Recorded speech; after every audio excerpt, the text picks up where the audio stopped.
ជំរាបសួរបងប្អូនចឹងខ្ញុំចែករំលែកពីអក្សរបារ៉ែលតទៀតកាលវីដេអូមុនចុងក្រោយរបស់ខ្ញុំហ្នឹងវីដេអូចុងក្រោយរបស់ខ្ញុំគឺខ្ញុំចែករំលែកដល់ក្រុមអក្សរតូនេះអក្សរតូបងប្អូនមើលឡើងវិញតោះឥឡូវយើងរំលឹកជាមួយទាំងគ្នាទាំងអស់គ្នាជាមួយនឹងអក្សរតូនេះយើងសរសេរយ៉ាងម៉េចចឹងដើម្បីសរសេរជាអក្សរបារ៉ែលបានយើងត្រូវចុចចំនួន2បន្ទប់ទី1យើងចុចចំណុច6ចូលបន្ទប់ទី2យើងចុចចំណុច2ចំណុច3ចំណុច4ចំណុច5 6 2 3 4 5បាទឥឡូវថ្ងៃបងប្អូនមកស្គាល់នៅព្យញ្ជនៈថ្មីមួយទៀតគឺអក្សរធោអក្សរណា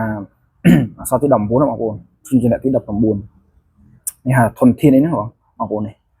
ធនធានធោធនធានណាធនធានមនុស្សអីគឺយើងសេធោហ្នឹងអញ្ចឹងដើម្បីទៅសេទៅជាអក្សរធោហ្នឹងបានយើងទៅសេយ៉ាងម៉េចខ្លះបងប្អូនមើលរៀងហើយនេះអក្សរបារ៉ែលគឺឲ្យតែបងប្អូនចាំចំណុចច្បាស់គឺស្រួលទៅសេបំផុតអញ្ចឹងនេះដើម្បីសេបានគឺយើងចុចចំណុច6ហើយចូលបន្ទប់មួយទៀតយើងចុចចំណុច2ចំណុច3ចំណុច4ចំណុច5ចំណុច6អញ្ចឹងយើងប្រើពីបន្ទប់ដូចគ្នាពីបន្ទប់គឺបន្ទប់ទី1យើងចុចចំណុច6បន្ទប់ទី2យើងចុចចំណុច2ចំណុច3ចំណុច4ចំណុច5ចំណុច6 6 2 3 4 5 6តោះឥឡូវខ្ញុំអានបរិការសេបងប្អូនបន្តិចតទៅឃើញរូបរាងហើយខ្ញុំក៏បានប្រាប់ពីចំណុចអក្សរធោនឹងហើយដែរបាទខ្ញុំមកដាក់នេះឧបករណ៍សេនេះដាក់ឲ្យបងប្អូនមើលសេបងប្អូនមើលបងប្អូនឃើញនៅលើសភៅពុំហើយឥឡូវបងប្អូនចង់ឃើញលើกระดาษខ្ញុំសរសេរឲ្យបងប្អូនមើលម្ដងអញ្ចឹងដើម្បីសរសេរបានគឺយើងចូលដាំបន្ទប់មកយើងចុចរកចំណុច6ទីតាំងចំណុច6អញ្ចឹងចុចមកចូលបន្ទប់ទៀតយើងចុចចំណុច2ចំណុច3ចំណុច4ចំណុច5ចំណុច6បានអក្សរធោមួយ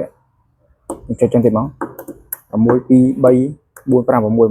6 2 3 4 5 6មកឥឡូវបើបងប្អូនមើលបន្តិចនេះអក្សរធោនេះអក្សរធោមួយរឿងនេះអក្សរធោមួយទៀតនេះអក្សរធោមួយទៀតរៀងលឿនបន្តិចបងប្អូនអត់តន់បងប្អូនអាចខមមិនប្រាប់ខ្ញុំបានដោយសារខ្ញុំខ្លាចវីដេអូនេះវែងអញ្ចឹងនៅខាងឆ្វេងនេះជាអក្សរធោដែលខ្ញុំសរសេរមុននឹងជូនបងប្អូនមើលនេះហើយខាងនេះគឺជាអក្សរធោដែលខ្ញុំបង្ហាញបងប្អូនលើសភៅខាងស្ដាំខ្ញុំតែចូលដៃអញ្ចឹងរូបរាងបែបហ្នឹងដើម្បីសរសេរអក្សរធោបានក៏ងាយដែរឲ្យតែបងប្អូនចាំ6ចំណុចច្បាស់មូលដ្ឋានរបស់អក្សរបារ៉ែលគឺ6ចំណុចអញ្ចឹងយើងសរសេរឡើងវិញ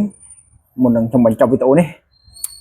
បងប្អូនត្រូវចុចចំនួន2បន្ទប់ដើម្បីបានអក្សរធោនេះមួយធោទី19ណាអក្សរព្យញ្ជនៈទី19អញ្ចឹងយើងចុចចំណុច6ចូលបន្ទប់ទី2យើងចុចចំណុច2ចំណុច3ចំណុច4ចំណុច5ចំណុច6អរគុណច្រើនសម្រាប់វីដេអូហ្នឹងខ្ញុំចែករំលែកប៉ុណ្ណឹងជូនបងប្អូនសម្រាប់បងប្អូនដែលចង់ចេះអក្សរបារ៉ែលជាពិសេសលោកគ្រូអ្នកគ្រូដែលកំពុងតែបង្រៀននៅតាមស្ថាប័នរដ្ឋស្ថាប័នឯកជនអាចសិក្សាអក្សរនេះបានដើម្បីងាយស្រួលធ្វើឲ្យមានបរិយាបន្ននៅក្នុងការសិក្សាអាចទទួលសិស្សវិកាយអាចចូលរៀនជាមួយបានបងប្អូនចង់ចេះគឺខ្ញុំរីកក្នុងការចែករំលែកអញ្ចឹង